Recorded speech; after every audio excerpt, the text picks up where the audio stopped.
All right. Last time we were talking about the movement of charges from the emitter to base and then to collector. So, and we say 100% of the charges, 100% of the charges will move from the emitter. They make up the emitter current, which is IE. Then we said when the charges are forced into the base,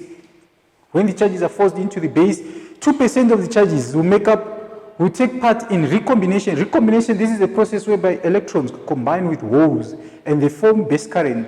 So we're saying 2% of the charges will make up base current. Then 98% of the charges, approximately 98% of the charges, they will proceed as collector current. Remember, our aim is to move charges from the emitter. To emit is to release charges. So the emitter must release charges, then the collector must collect charges. And the base controls the movement of charges from the emitter to the collector. All right, so now we want to talk about transistor voltages. Transistor voltages. For our transistor to operate, yesterday we said our base emitter junction, this junction must always be forward biased. And our base collector junction must always be reverse biased. So these are transistor voltages. So how do you forward bias? We said if it's an NPN transistor, we connect the emitter terminal to a negative terminal of our voltage source. Then we connect our collector terminal to a positive terminal of our voltage source and our base to a positive charges. So what will happen is the electrons in the n-type material, they will be repelled by the negative charges in our source. Then they will be forced into the base. Remember, unlike charges attract and like charges repel. So the negative electrons and negative charges from our source, they will repel each other. So these charges in our emitter, they will be repelled into the base, and there is a process that we said it's recombination, because our base terminal is connected to a positive terminal. So these charges will be attracted into the base. But remember, our aim is to move our charges from the emitter to the collector. So we connect our collector terminal to a more positive terminal so that it will attract the negative electrons to the collector and it will make collector current. But if it's a PNP, remember we said we have two types of transistors, which is NPN and PNP. If it's a PNP transistor, we connect the emitter terminal to a positive terminal for our voltage source. And we connect the base to the negative terminal for our voltage source. And we connect collector terminal to a more negative terminal of our voltage source. Because why? In the PNP transistor, our charges, our dominant charges will be holes, which will be positive charges. So these positive charges, they'll be repelled by the positive charges from our source. Then they will enter into the base. But remember, our aim is to move the charges from the emitter to the collector. So the positive charges, they'll be attracted more to the collector. Why? Because collector is connected to a more negative terminal of our source. So that is the movement of the charges from the emitter to the collector. Then there are two major uses of a transistor. We can use the transistor as a switch. We can use the transistor as an amplifier. All right. How does the transistor work as a switch?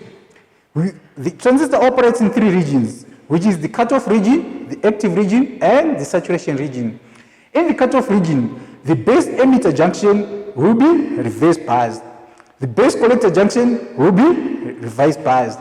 But you remember we said for normal operation of a transistor, the base emitter junction must be forward biased and base collector junction must be reverse biased. So when we reverse bias the base emitter junction, no charges will be repelled or will be emitted from the emitter to the base. So we call that region a cutoff region because there is no flow of charges.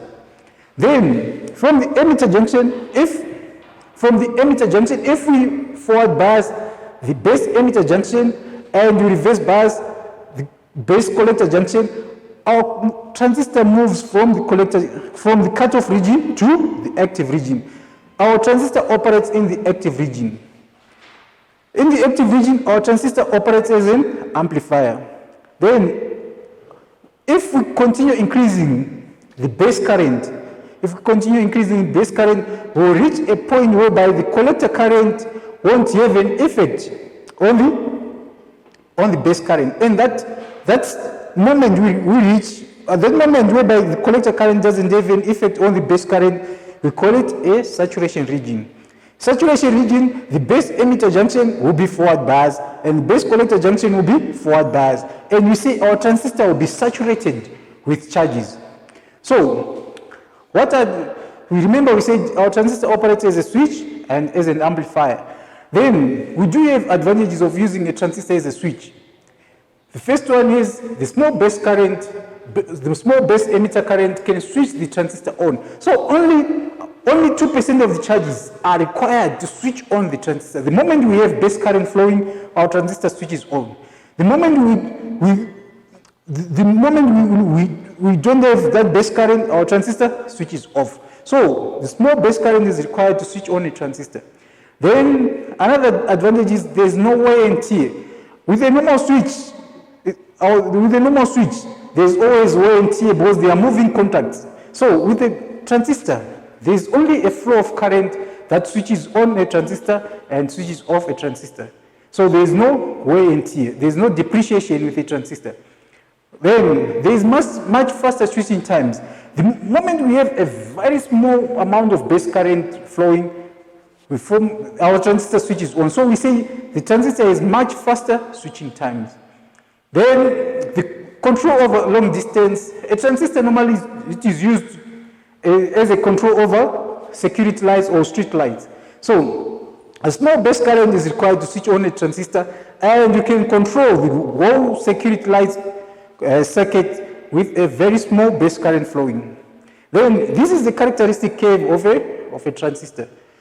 This characteristic curve, it represents the operations in the cutoff region, in the active region, and in the saturation region. Remember we said in the cutoff region, the base emitter junction will be reverse biased and the base collector junction will be reverse biased and no current will flow in the cutoff region. So in this case, we say our transistor will be off. Our transistor will be off in the cutoff region. No current flows. But the moment we start increasing our base current from IB0 to IB1, our transistor moves to the active region. So as we keep on increasing our base current from IB0, IB1, IB2, IB3, IB4, IB5, we'll reach a point whereby an increase in base current won't have an effect on the collector current. And remember we said that time, we say our transistor has moved from the active region to the saturation region. In the active region, our base emitter junction will be forward biased, our base collector junction will be reverse biased. This is the region where our transistor operates in. Then, when we reach a point whereby base current it won't have an effect on collector current, our transistor will be saturated with charges. And we say that transistor will be in the saturation region. And we say our transistor will be fully on. Our transistor will be fully on in the saturation region. So we are saying our transistor acts as a switch in the cutoff region where it's off and in the saturation region where it's fully on. And our transistor operates as an amplifier in the active region. Why? Because remember we said we want 2% of the charges to make base current. So our base current becomes our input current. So if we calculate gain, we say gain is equal to output over input. So we are saying our output current is the collector current, which is IC, which is collector current. Then our input is IB, which is the base current. So remember we said we require only 2% that will result in 98% of the charges, which is IC. So we're saying our gain will be calculated as 98% of the charges out of 2% of the charges. So you can see that in this region, in the active region, we only require 2% of the charges to result in 98% of the charges. So we say our transistor in this region acts as an amplifier. We've amplified 2% of the input current to result in 98% of the output current. So this is the characteristic curve of our transistor. Then, let's look at the transistor switching times. How does the transistor respond to the input base current? All right, so we do have this response curve and the input base current. So we have TD.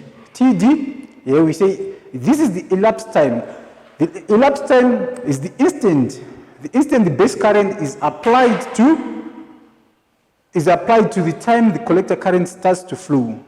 So we are saying TD is the elapsed time. We also call TD the delay time. It is also called the delay time. Then we do have TR. TR is the rise time. This is the time which is required for the current to rise through the active region from 10% to 90% of its maximum value. So if we add TD and TR, then these two, they will add up to the time that our transistor will switch on, which is the turn on time. It is the sum of the TD and TR. Then we have this part of our transistor. Now the base current has been switched off. So we do have TS. TS, we call it the storage time. This is the time that is taken for the excess charges, excess base current charges to diffuse through our transistor. Then we do have TF. TF, we call it the fall time. The time that is required for the collector current to fall from 90% of the charges to 10%. And if we add TS and TF, they will make up what you call the switch off time, which is the turn off time. That's how our transistor responds to the input base current, and that's how it switches off.